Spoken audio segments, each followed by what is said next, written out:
The Uncharted Zenith. Characters. A senior curator at a prestigious art gallery. A theoretical physicist on the cusp of a significant research breakthrough. Setting. A quiet, upscale cafe in late afternoon. Julian, it's a genuine pleasure to see you. The relentless churn of the city almost made me forget what a civilized conversation feels like. Eleanor, the feeling is entirely mutual. I've been so ensconced in the esoteric confines of the lab. I was beginning to think the outside world had dematerialized. To what do I owe this serendipitous summons? I was poring over acquisition proposals this morning, a Sisyphean task if ever there was one, and a thought struck me. We're nearly halfway through the year, and it prompted a moment of rather stark introspection. It made me wonder about your own overarching objective for the year. What's the lodestar guiding your intellectual endeavors at present?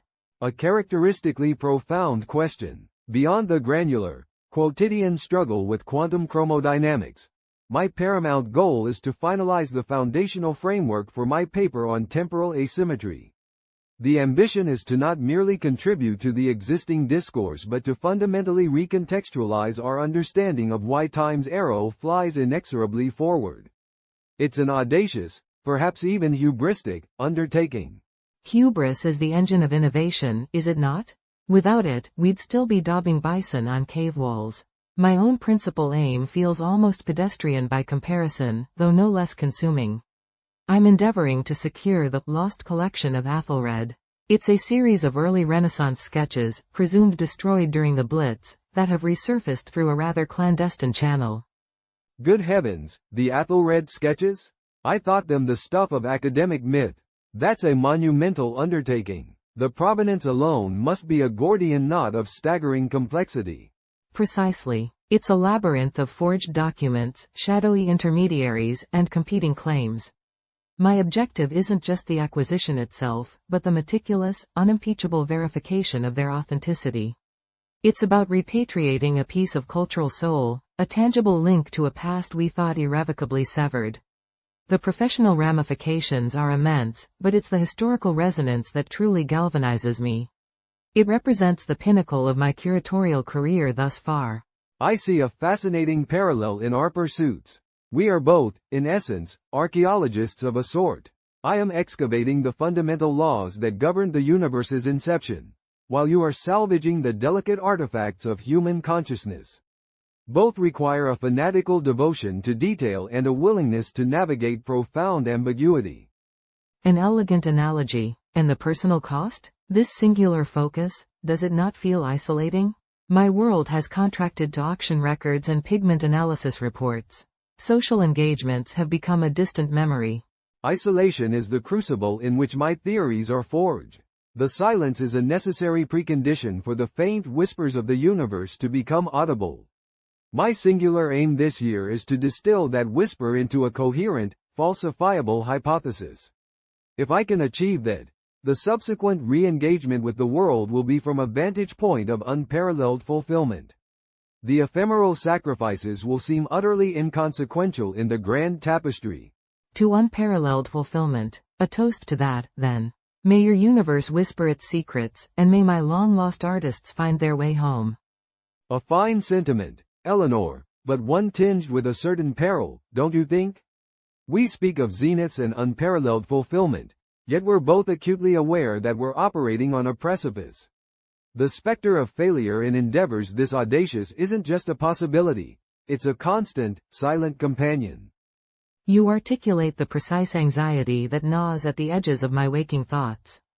For you, perhaps failure constitutes a null hypothesis, a result that, while not what was hoped for, still contributes to the corpus of knowledge. For me, the consequences are far more public and ignominious. To stake my reputation on the Athelred collection and be proven wrong, or worse, to be duped by a master forger, wouldn't be a quiet recalibration. It would be professional immolation. I concede the distinction. The court of public and academic opinion is a far more brutal arbiter than the immutable laws of physics. My failure would be an esoteric footnote in journals few will ever read, a dead-end pathway that future researchers will know to avoid. It's a quiet, monastic form of error. Yours would be a headline, a cautionary tale whispered at gallery openings for decades. The veneer of a curator's credibility is a fragile construct, easily shattered. And that is the crux of the obsession, isn't it? The sheer, terrifying magnitude of the stakes. It's what winnows out the merely ambitious from the truly driven. It's not the desire for success that propels me forward each morning, but the visceral, gut-wrenching dread of a particular kind of failure. The failure to see what should have been seen, to validate the fraudulent, to lead my institution down a path to ridicule. It becomes a moral imperative, transcending mere careerism. A moral imperative. I hadn't framed my own work in such stark terms, but you're not wrong. There's a profound responsibility in attempting to redraw the maps of our understanding. To posit a new theory of time is to challenge a fundamental pillar of human experience. If the foundation is flawed, the entire intellectual edifice I'm constructing is not just wrong, it's a disservice, a misleading signpost in the wilderness of the unknown. We are both, it seems, haunted by the potential for our legacies to be cautionary ones. So, here we are. Two would-be pioneers, sipping tea while contemplating the potential for cataclysmic failure. There's a darkly comedic irony to it. Perhaps the true objective for the year, then, is not success, but survival. To navigate the labyrinth we've chosen for ourselves and emerge on the other side, if not triumphant, then at least intact. A faint smile touches his lips as he checks his watch. An eminently sensible, if somewhat less inspiring, goal. Alas, the inexorable arrow of time, the very subject of my torment, spares no one. I have a colloquium I must attend. But, Eleanor, this has been clarifying. Indeed, Julian. Go wrestle with the cosmos. I have some potential forgeries to scrutinize. May our respective ghosts remain quiescent. He stands, buttoning his coat, but pauses, his gaze distant as if arrested by a final, emergent thought. One last thing, Eleanor, a query that your mention of forgeries has just crystallized in my mind. We both pursue a form of authenticity, you in pigment and provenance, I in mathematical proofs and universal constants. But what if the distinction is illusory? She looks up, intrigued by his sudden shift in tone. Illusory in what sense? A Rembrandt is either by his hand or it is not. The laws of thermodynamics are either consistent or they are not.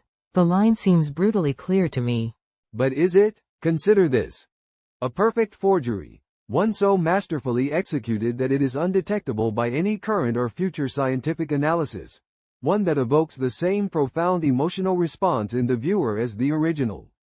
In what meaningful sense is it not the real thing? Its physical reality, its experienced reality, is identical. Similarly, if I devise a theory of time that is elegant, predictive, and perfectly functional, but is ultimately not the true mechanism the universe employs, have I created a forgery of reality? A beautiful, useful lie? That is a profoundly unsettling proposition. The art world is predicated on the mystique of the artist's touch, the unique historical journey of the object. We venerate the original because it is a direct conduit to a specific moment of human creation. A functionally identical copy, however perfect, lacks that soul. It lacks the narrative. It's the difference between a person and a flawless android that believes it is a person. The existential chasm is immeasurable. Yet from a purely physicalist standpoint, that soul, or narrative, is information that you, the observer, are projecting onto the object. It does not reside in the canvas itself. My struggle is the inverse.